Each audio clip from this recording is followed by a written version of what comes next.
ናሆም እድሜው በሃያዎቹ አጋማሽ የሚገኝ ምርጥ ልጅ ነው። በቃ ሙድ የገባው የመንግስት ሰራተኛ ያራዳ ልጅ የምትሉት አይነት ተቆራርጣ የምትደርሰው የወር ደሞዙ ባለ 4 ዲጂት ልትሆን ትንሽ ነው የቀራት። በዛችው ደሞዙ ቤት ተከራይቶ ተመላላሽ ሰራተኛ ቀጥሮ ነው የሚኖረው። እንደው እቺን ደሞዝ በምን አይነት ብልሃት ነው የምታብቃቃት ሲባል በአስማት የሚል ኑሮን ቀለል አድርጎ የሚኖር ምርጥ ልጅ ነው። ገበያነሽ ወይም ጋቢ ደግሞ እንደ ናሆም ሁሉ ሙድ የገባ ስትሆን ጎበዝ የ10ኛ ክፍል የማታ ተማሪ ናት። ናሆምን ጨምሮ ወደ 5 የሚደርሱ ወንደላጤዎች ጋር በመስራት ራሷን የምታስተዳድር ሁለገብ ፍሪላንሰርም ነች። ጋቢ በጠዋት ተነስታ የሁለት ወንደላጤ ቤቶችን ስራ አቀላጥፋ ጨርሳ ናሆም ቤት ወደ 4 ሰዓት ገደማ ትደርሳለች። ናሆም ደግሞ ከእሑድ በስተቀር ከ2 ሰዓት በፊት ከቤቱ ስለሚወጣ ከጋቢ ጋር የሚገናኙት በሜሞ ወይንም ደግሞ አጭር የጽሑፍ ማስታወሻ ቤት ውስጥ በመተው ነው። እነሆ የናሆምና ጋቢ ሜሞዎች።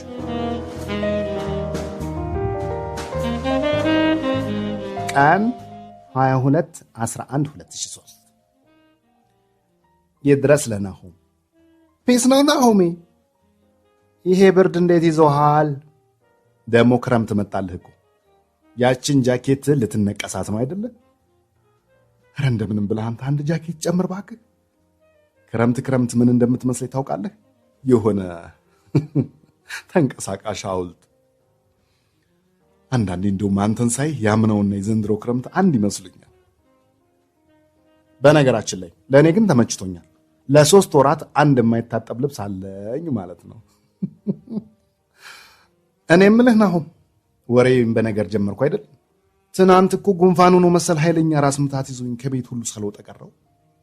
ሶሪ ለዛ ነው የቀረሁት። እሺ ቆይ ግን አንድ ቀን መስሎኝ የቀረሁት ወይስ የበረገገ በሬ ቤቱ ውስጥ ገብቶ ነበረ? ምን ሆኖ ነው ቤቱ እንዲህ ምስቅልቅሉ የወጣው በማር? ለማንኛውም ቀውጢ ጎመን ሰርቼልሃለሁ፣ እግርህን ሰቅለህ መብላት ብቻ። ያው በዚህ ሳምንት መጨረሻ ደሞዝ ስለምትቀበል የጎመን ምንቸት ውጣ፣ የቅንጥብጣቢ ምንቸት ግባ እንላለን። እሺ ደህና ሁን።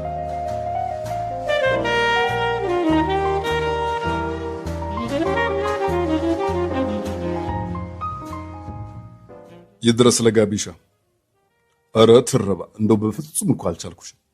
እኔ የምልሽ ይሄ ይድረስ ለናሆም ይድረስ ለጋቢ የምንባባለው ነገር ግን ምንም ሊገባኝ አልቻለም። ሜሞአችንን ሁልጊዜ ኮሜዲኖ ላይ አይደል እንዴ የምናስቀምጠው? ለዛውም በር እንደሌለው ቤት ንፋስ እንዳይወስደው በሚል የሻማ ማስቀመጫውንም እንጭንበታለን እኮ። ታዲያ የምን ይድረስ ነው? ካሁን በኋላ ይኸውልሽ ጋቢ፣ እንደውም ይቀመጥ ለጋቢ ነው የምንለው። አይመስልሽም? እኔ እንደዚህ አስቤያለሁ። አንቺ ደግሞ ምን አባሽ ሆነሽ ነው በጃኬት የምትተርቢ? አንድ ጃኬት መግዣ አቅቶኝ መሰለሽ እንዴ? ያው አንድም ጃኬቷ ልዩ የክረምት ትዝታ ስላላት ነው። ሌላም ያው በክረምት አይዘነጥም ብዬ እንጂ ደግሞ ያው በክረምት አንድ አጥንት ምናምን የሚባለውን አባባል በክረምት አንድ ጃኬት በሚል ቀይሬው ነው። እሺ ለማንኛውም የሰራሹ ምግብ በጣም ተመችቶኛል። ገና ድስቱን ከፍቼ ጎመኑን ሳየው ጎመን በስጋ መስሎኝ ሰፍ ብዬልሽ ነበር። ምን ዋጋ አለው? ጎመን በሚጥሚጣዬን በልቼ ተኛሁ እንጂ። ለነገሩ ለብርዱ ጠቅሞኛል።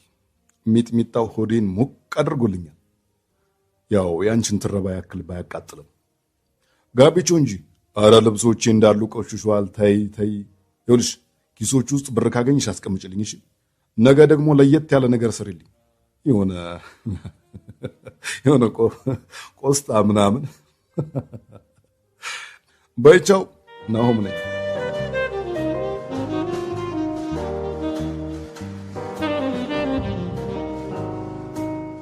ይቀመጥ ለናሆሜ። አንተ ወሬኛ፣ ቅንጥብጣቢ መግዛት አቅቶ ጃኬት ለመግዛት አንሽ መስልህ ምን ትላለህ አይደል? ፊሽካ አለ ባዮሎጂ ቲቸር። ውይ ደግሞ ኪሶቼ ውስጥ ብር ካገኘሽ ምናምን ትላለህ እንዴ? ስማ ለብሰን ሳጥብ እንኳን ብር ላገኝ ከሚስጥር ኪስ ውስጥ ወጥተው የማያውቁ ሳንቲሞች ዝጋው ብታይ ኪስን በውስጥ በኩል ቡኒ ያድርገውላል። እንደውም ሳንቲሞቹን ሰብስቤ በኪሎ ልሸጣቸው ነው። እንደምታውቀው ዘንድሮ እኮ ብረት ወርቅ ሆኗል። ልብስ አጠባ ድሮ ቀረ። ድሮ የሚለበሰው ሱሪ ራሱ ባለ ብዙ ኪስ ነበር። ትዝ ይልሃል? አንድ ሰሞን የሆነ ፋሽን ሆኖ የነበረው ካኪ ሱሪ ከላይ እስከታች ኪስ በኪስ የሆነ ከጉልበት በታች ሁሉ ኪስ አለው። አስበው እስቲ ቁጢጥ እያልክ ሁሉ ኪስ ውስጥ ገባ ነበር። እና ያኔ ልብስ ስናጥብ ከአንዱ ኪስ 50 ከአንዱ ኪስ 10 ከጉልበት በታች ካሉት ኪሶች ደግሞ የሀገር 1 ብሮች ነበር የምናገኘው። አንዳንዴ እንዲሁም ከልብስ ማስጣቱ ይልቅ የረጠቡ ብሮችን ማስጣቱ ያደክመን ነበረ። ውይ የዘንድሮ ሰው እኮ አይምሮ ኪሱ ውስጥ ያለው ነው የሚመስለው። ብሩን ኪሱ ውስጥ ከመርሳት ስሙን መርሳት ይቀለዋል። ለማንኛውም ቲሸርቶቹ ደርቀዋል። ሸሚዞቹን አልጋው ላይ ዘርሬያቸዋለሁ። ሱሪዎቹን መዘፍዘፊያ ውስጥ አድርጌልሃለሁ። እሺ ለለውጥ ብዬ ክሽን ያለ ሽሮና ቲማቲም ቆርጬልሃለሁ። ይኸውልህ ለቲማቲሙ ጨው፣ ሎሚ ምናምን ራስህ ቀላቅል ብላ። ጉድ ናይት።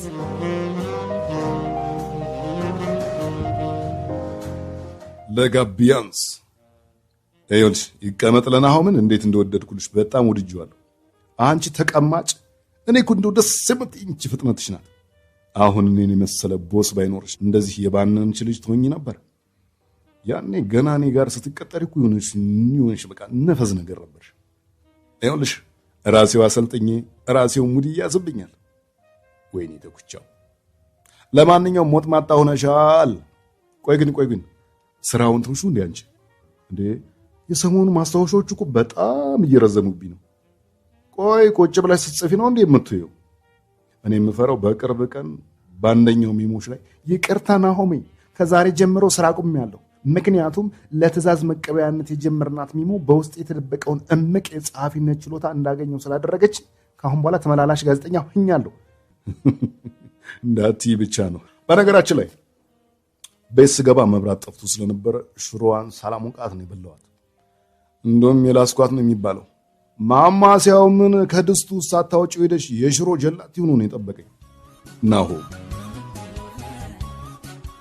የናሆምና የሰራተኛዋን ደስ የሚል ምልልስ የበለጠ ለማንበብ የወንደላጤውና የሰራተኛዋ ሚሞ የተሰኘውን የቢንያም ሀብታሙን መጽሐፍ እንድታነቡ ጋብዘናል።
የአንፍሬንድ ቀን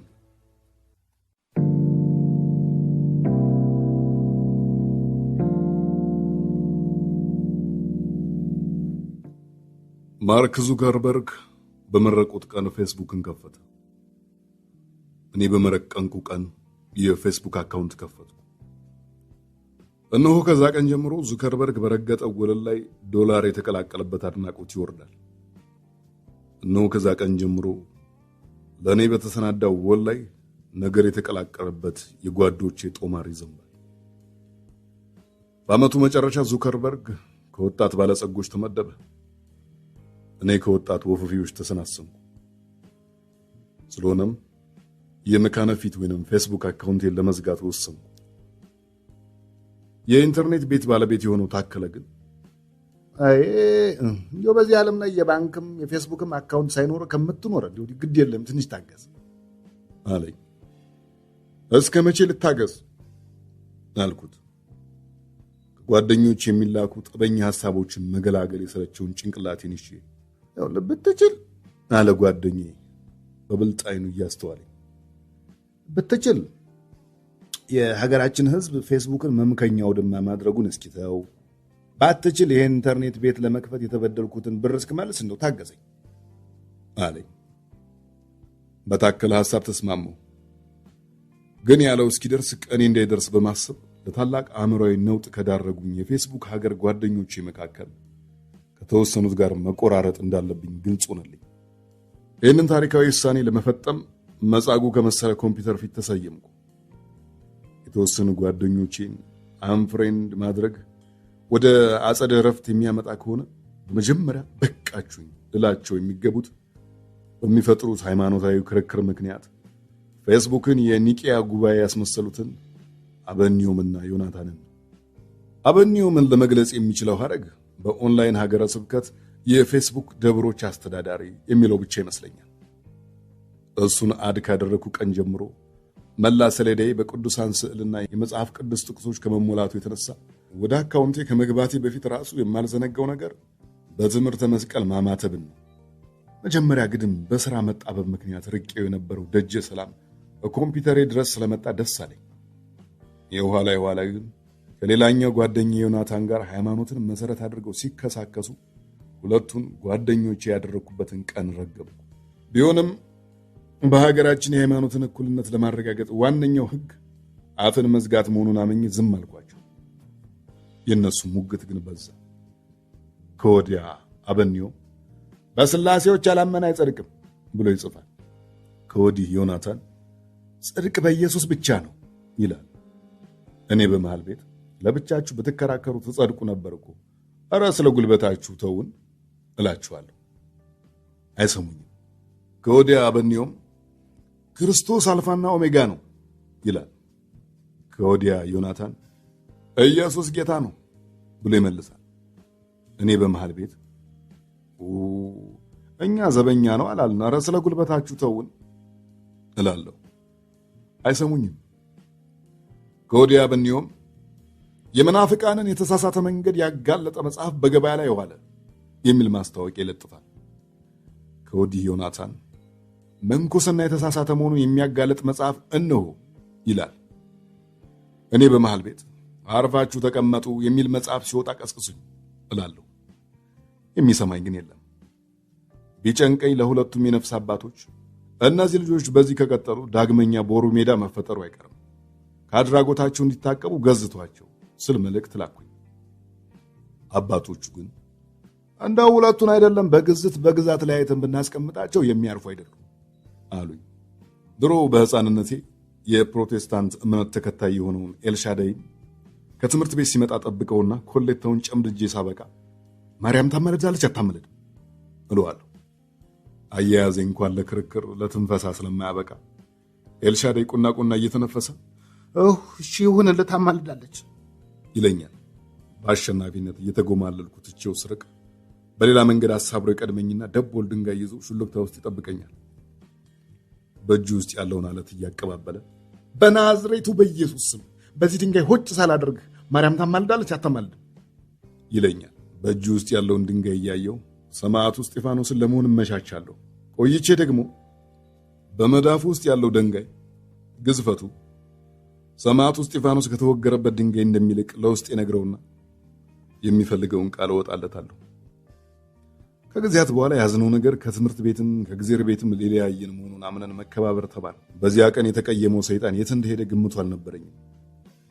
ሳስበው ግን ከዓመታት በኋላ አበኒዮ